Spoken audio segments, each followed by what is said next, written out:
Breaking right now at the bottom of the hour, the United States now leads the world in the number of confirmed coronavirus cases. That's according to Johns Hopkins University. And with that is the continued need for test kits.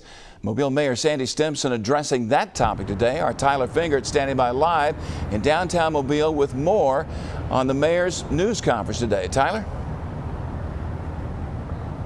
Yeah, hey Byron, good evening to you. He was talking about the test kits that were announced last night. We told you about it on the news at 10 o'clock.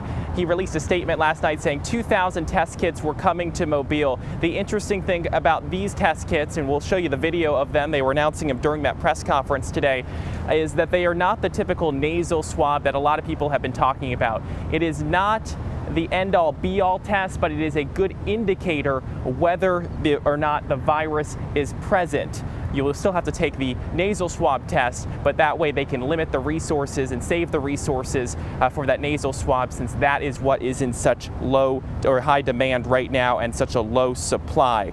We got 2,000 of those, and that's going to go to different hospitals who need them to be able to limit that testing.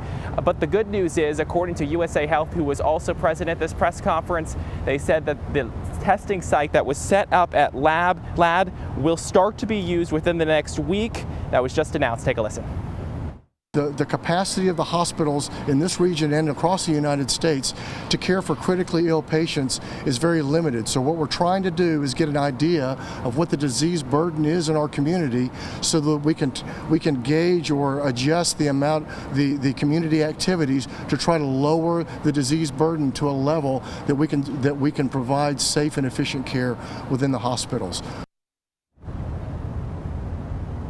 Mayor Sandy Stimpson also spoke during that press conference today here at Government Plaza. One of the things I asked him was about something that a lot of our viewers here on Fox 10 were commenting on our social media channels, were about why the city has not put a shelter-in-place order into effect. I asked that question, and he said at this point he doesn't feel it is necessary, just based off the standpoint of where we are currently. But he says that the city is being proactive, and they will continue to be proactive. They don't want to ever be at a point where they need to be reactive. I also asked about maxing out hospital beds, because that is a huge concern with this pandemic. He says that they are currently working on a plan with the hospitals to hopefully make sure that does not happen. We're live tonight outside Government Plaza. Tyler Fingert, Fox 10 News.